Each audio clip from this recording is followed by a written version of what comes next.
আছিল তৎ কৰি নিচতীয়া আছিল চাই ফুটা আঁঠুৱা দি মহ সোমাই ভুলুং ভালাং খায়। ঠিক তেনেকৈয়ে বিধানসভা ইলেকশ্যন চলি থকাৰ মাজতে গোলাঘাটত এগৰাকী ডিচি বোলে পূবালী গোহাঁই, তেওঁ এগৰাকী ডিচি আৰু তেওঁ কি কৰিলে নিজৰ চাইন লৈ পেলাই নিজৰ মানে ষ্টাম্প মৰা আছে আৰু তেওঁ চহী কৰি কি কৰিলে 65খন মানে ৱাইন শ্বপৰ তেওঁ লাইচেন্স দিলে আৰু এগৰাকীয়ে হ'ল বোলে ডিচি আৰু তাতে কি তেওঁ গোহাঁই। এতিয়া আপোনালোকে কওকচোন গোলাঘাটত য'ত লাইচেন্স দিছে সেই জেগাত কি আছে জানেনে? ইফালে সিফালে স্কুল আছে। আৰু এইটো কথা মই কিয় আজি ভিডিঅ'টো বনালোঁ গম পাইছে? কাৰণ প্ৰতিটো কথাতে মই কওঁ কি school college government school college বন্ধ কৰি সেই ঠাইত যে ৱাইন শ্বপ বনাইছে তাৰ প্ৰমাণটো দিবৰ কাৰণে মই এই ভিডিঅ'টো প্ৰস্তুত কৰিলোঁ। আপোনালোকক মই এইটো ভিডিঅ' এনেকুৱা ধৰণৰ ভিডিঅ' দিওঁনে নাই কওক, কিন্তু গোলাঘাট হেন চহৰত সেইগৰাকী যিগৰাকী ডিচি নেকি তেওঁক আপোনালোকে ক'ব নেকি যে তেওঁ নিজৰ টেলেণ্টৰ ওপৰত চাকৰি পাইছে? তেওঁ নিজৰ টেলেণ্টৰ ওপৰত চাকৰি পোৱা হয়, ঘোচ দি চাকৰি নোপোৱা হয়, তেওঁ এনেকুৱা কাম কেতিয়াও কৰিব নোৱাৰে, যিহেতু ইফালে সিফালে স্কুল আছে। আৰু তেনেকুৱা জেগাত তেওঁ কি কৰিছে মদৰ দোকান বহাবৰ কাৰণে তেওঁ লাইচেন্স দিছে। সঁচাকৈ তাতোতকৈ আৰু দুৰ্ভাগ্যজনক বিষয় কিবা আছেনে বাৰু?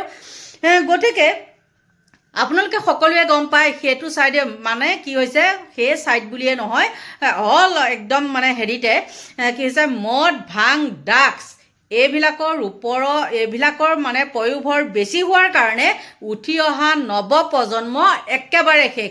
লগতে চুৰ ডকাইত দিনতে চুৰ কৰে। আমাৰ ইয়াত এনেকুৱা হৈছে সৰু ল'ৰা ছোৱালীয়ে দিনতে চুৰ কৰে। অকল চাগে আমাৰ এইখিনি জেগাতে নহয়, আপোনালোকৰ তাতো তেনেকৈ চাগে চুৰ কৰিছে। কিন্তু কি ক'ব, একেবাৰে দুখজনক কথা। বৃদ্ধি হ'ব লাগিছিল কিহত? স্কুল কলেজ, আৰু বৃদ্ধি হৈছে কি মদৰ দোকান, হয়নে নহয়? আৰু এই পূবালী গোহাঁই এগৰাকী বিবাহিত হয় নে নহয় সেইটো নাজানো। যদিও বিবাহিত হয় তেন্তে হ'লে তেওঁ ল'ৰা ছোৱালী কেনেকুৱা হ'ব লাগিব, কেনেকুৱাকৈ মানে তেওঁ মানে কি ক'ব আৰু ভাষাই নাই, এইচবৰ কথা ক'বলৈ ভাষাই নাই।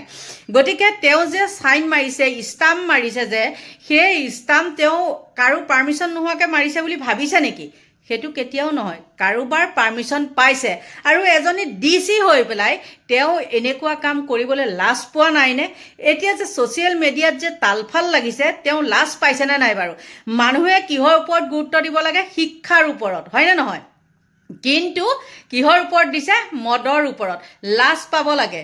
কেৰেলাত হাঁহে, কেৰেলাত গৈ পেলাই আমাৰ ল'ৰা ছোৱালীয়ে কি কৰে, কোম্পেনীত কাম কৰে, চিকিউৰিটি ৰাখে। কিন্তু কেৰেলা সেই মানে কি বুলি ক'ব আৰু সেই কেৰেলাৰ হেৰিত তাত মানুহৰ শিক্ষাৰ পোহৰটো কেনেকুৱা? পাৰিবনে? কেৰেলাৰ লগত লাগিব পাৰিবনে বাৰু? শিক্ষাৰ ক্ষেত্ৰত আগবাঢ়িব পাৰিবনে কেৰেলাতকৈ? সেইকাৰণে কেৰেলাত গৈ পেলাই কি কৰে, আমাৰ ইয়াৰ পৰা গৈ তাত কামত লাগেগৈ। গতিকে আৰু বহুত আছে ক'বলৈ, এই মুহূৰ্তত কিছুমান কথা ওলাই নাহে সঁচাকৈ। কিন্তু এইজনী কি ডিচি সেইটো ভগৱান জানে। আৰু জানেই আপোনালোকে তেওঁ ঘোচ দি পেলাই লোৱা, আৰু ঘোচ দি লোৱাৰ কাৰণে তেওঁ কি কৰিছে, নিশ্চয় য'ত যিমান চাইন মাৰিছে ষ্টাম্প মাৰিছে তেওঁ কি কৰিছে তাৰ পৰা নিশ্চয় টকা ল'ব লাগিব। নহ'লে স্কুল কলেজৰ ওচৰত কোনোবা মানে ভদ্ৰ মানুহে কি খুলিবলৈ দিয়ে নেকি? মদৰ দোকান খুলিবলৈ দিয়ে নেকি? নিশ্চয় নিদিয়ে। গতিকে তেওঁ নিজৰ কৰ্মই তেওঁক নিজকে পৰিচয় দিয়াইছে, তেওঁ কিমান পঢ়া শুনা, তেওঁ কি ডিচি। গতিকে বন্ধু বান্ধৱীসকল, তেওঁলোকৰ ইফালে সিফালে মানে দুইটা ছাইডতে কি আছে, হেৰি আছে, স্কুল আছে। গতিকে তেওঁলোকৰ শিক্ষকসকলে কি ধৰণে কথাখিনি কৈছে সেইখিনি দেখি পেলাই সঁচাকৈ বহুত বেয়া লাগিছে। মানে ইমান তললৈ যাব পাৰেনে এইবিলাক মানুহ? কেইটকামানৰ কাৰণে নিজক বিক্ৰী কৰে। গতিকে বন্ধু বান্ধৱীসকল, আপোনালোকে চাওক সেই গোলাঘাট চহৰত কি হৈছে। গোলাঘাট জিলাৰ মেৰাপানী টাউনৰ মাজমজিয়াত এখন বিলাতী সুৰাৰ বিপণী খুলিবলৈ চৰকাৰে অনুমতি প্ৰদান কৰা কাৰ্যক লৈ স্থানীয় সচেতন ৰাইজৰ মাজত তীব্ৰ ক্ষোভৰ সৃষ্টি হৈছে। জানিব পৰা মতে যোৰহাট জিলাৰ বৰকুলাৰ এজন সোণোৱাল উপাধিধাৰী ব্যক্তিৰ মাজত বিভাগীয়ভাৱে ইতিমধ্যে বিলাতী সুৰাৰ বিপণী খোলাৰ অনুমতি প্ৰদান কৰা হৈছে। এই অনুমতি প্ৰদানক কেন্দ্ৰ কৰি মেৰাপনীত ব্যাপক চৰ্চা আৰু প্ৰতিক্ৰিয়াৰ সৃষ্টি হৈছে। স্থানীয় নিউজে জানিবলৈ দিয়া মতে মেৰাপানী টাউনৰ যি স্থানত বিলাতী সুৰাৰ বিপণী স্থাপনৰ বাবে বিভাগীয় কৰ্তৃপক্ষই অনুমতি প্ৰদান কৰিছে সেই স্থানত পূৰ্বে কোনো মদৰ মহল নাছিল। ৰাইজৰ অভিযোগ অনুসৰি যি স্থানত সুৰাৰ বিপণী স্থাপনৰ অনুমতি দিয়া হৈছে তাৰ একেবাৰে কাষতে দুখন বিদ্যালয়, এটা অংগনবাড়ী কেন্দ্ৰ, গাঁওবুঢ়া সন্থাৰ কাৰ্যালয় আৰু পঞ্চায়ত কাৰ্যালয় অৱস্থিত। আনহাতে উক্ত স্থানৰ সন্মুখতে মেৰাপানী মহকুমা চৰকাৰী কাৰ্যালয় নিৰ্মাণৰ বাবেও স্থান নিৰ্ধাৰণ কৰা হৈছে। এনে পৰিপ্ৰেক্ষিতত বিভাগীয় কৰ্তৃপক্ষই কি উদ্দেশ্যেৰে উক্ত স্থানত বিলাতী সুৰাৰ বিপণী খোলাৰ অনুমতি প্ৰদান কৰিলে সেয়া ৰাইজৰ বাবে এক ৰহস্যৰ বিষয় হৈ পৰিছে। ইতিমধ্যে মেৰাপানী সচেতন ৰাইজে সুৰাৰ বিপণী অনুমতি বাতিল কৰা দাবী জিলা আয়ুক্ত আৰু বিভাগীয় কৰ্তৃপক্ষৰ ওচৰত ৰাজহুৱা অভিযোগ পত্ৰ দাখিল কৰিছে বুলি জানিবলৈ দিয়ে। লগতে সংবাদ মাধ্যমৰ জৰিয়তে পুনৰবাৰ বিভাগীয় কৰ্তৃপক্ষক মেৰাপানী টাউনৰ উক্ত স্থানত সুৰাৰ বিপণী খোলাৰ অনুমতি বাতিল কৰিবলৈ আহ্বান জনাইছে। না আমাক নালাগে ৱাইনশ্বপ মুখৰ আগত, কেলৈ ওচৰত মানে গাৰ্লছ স্কুলখন আছে, পঞ্চায়তটো আছে, গাঁওবুঢ়া অফিচ আছে, আমাৰ ওচৰত কি কৰিবলৈ লাগে? অংগনবাড়ী কেন্দ্ৰও আছে, নালাগে আমাক ওচৰত। এইখিনি মানে নাই নাই মানে এইখনৰ কাৰণে বহুত মানুহে এপ্লিকেশ্যনো দিছিলে গোলাঘাটত গৈ পিনি তাত বন্ধ কৰিবলৈ। এতিয়া কেনেকৈ আজি মাল চাল নাই আগৰ এতিয়া আকৌ মাল চাল ভৰাই মেলি আজি আকৌ সেয়া দোকান খুলিছে। আমাক কোনো পধ্যে নালাগে, বন্ধ কৰিব লাগে। আৰু বিভাগীয় কৰ্তৃপক্ষক আমি স্কুলৰ ফালৰ পৰা আমাৰ যিটো শৈক্ষিক আমাৰ পাঠদান চলি থাকে, আমি অনুৰোধ কৰিছোঁ যাতে মেৰাপানীতে কিছু অঞ্চলত কৰিব পাৰিব। আমাৰ স্কুলৰ 100 মিটাৰ আঁতৰত আমি ক'ৰবাত কৰিলেও আমাৰ ইয়াৰ পৰা আপত্তি নাই, যিহেতু বেলেগ ঠাইত আমাৰ আপত্তি নাই। খালি স্কুলৰ 100 মিটাৰ আঁতৰত হ'ব লাগে বস্তুটো। আৰু যিহেতু এইটো স্কুল এৰিয়া হয়, এখন স্কুল নহয়, ইয়াত 2-3খন স্কুল আছে, সেইবাবে আমি এইটো আমাৰ ফালৰ পৰা অনুৰোধ কৰিছোঁ।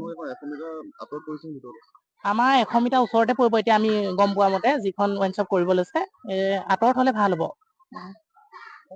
আৰু লগতে এখন হাইস্কুল লাগি আছে একে কেম্পাছতে।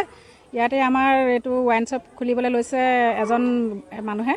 তেওঁক মানে আমাৰ এতিয়া 100 মিটাৰ দূৰত আমি মানে ৱাইনশ্বপখন খুলিবলৈ দিব নোৱাৰোঁ। মানে আমাৰ ল'ৰা ছোৱালী আৰু ছাত্ৰ ছাত্ৰীবিলাক অহা যোৱা কৰি থাকে। ইয়াত মানে আমাৰ বহুত অসুবিধা আহি পৰিবহি।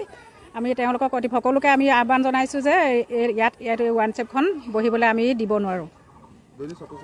দৈনিক ছাত্ৰ ছাত্ৰী আমাৰ অহা যোৱা কৰি আছে, মানে অহা যোৱা কৰি থাকে, স্কুললৈও আহে, সেইফালৰ পৰাও আহে, মেৰাপানী ফালৰ পৰাও ল'ৰা ছোৱালী বহুত আহি থাকে, আকৌ সুবন গাঁৱৰ পৰাও আহি মানে ওচৰতে 100 মিটাৰ আমাৰ।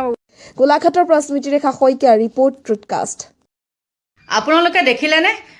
কওকচোন এতিয়া, শিক্ষাৰ পোহৰ বেছি হ'ব লাগে নে মদৰ দোকান বেছি হ'ব লাগে? এই DC গৰাকীক আচলতে কি কৰিব লাগে, সেই এৰিয়া মানুহে, গোলাঘাটৰ মানুহে তেওঁক জবাবদিহি কৰিব লাগে। একদম ৰাজপথলৈ আনিব লাগে, আনি পেলাই জবাবদিহি কৰিব লাগে, কোনে পাৰ্মিশ্যন দিছিলে সেইটো কৰিবলৈ। গতিকে বন্ধু বান্ধৱীসকল, কোনেও যদি পাৰ্মিশ্যন দিয়া নাই, তেওঁ পাৰ্মিশ্যন কেনেকৈ দিব পাৰিলে সেই গভৰ্ণমেণ্ট স্কুলৰ কাষত তেনেকুৱা বস্তু বহাবৰ কাৰণে? পাণ দোকানৰ, চিপছৰ দোকানেই আজিকালি নহয়, আগৰ পৰা বহাবলৈ নিদিয়ে, খেদে। আগতে আমি যি স্কুলত পঢ়িছিলোঁ তাত তেনেকুৱা দোকান আহিলে এই চানা টানা মিছলৰ সেইবিলাক দোকানো মানে খেদি দিয়ে। গতিকে এতিয়া কেনেকুৱা হৈছে গম পাইছেই নহয়। গভৰ্ণমেণ্ট স্কুল বন্ধ কৰি এতিয়া কি কৰিব লাগিব? মদৰ দোকান খুলিব লাগিব। সেয়াই হ'ল আমাৰ চৰকাৰৰ কাম, গম পাইছেনে? গতিকে বাই আপোনালোকৰ পৰা।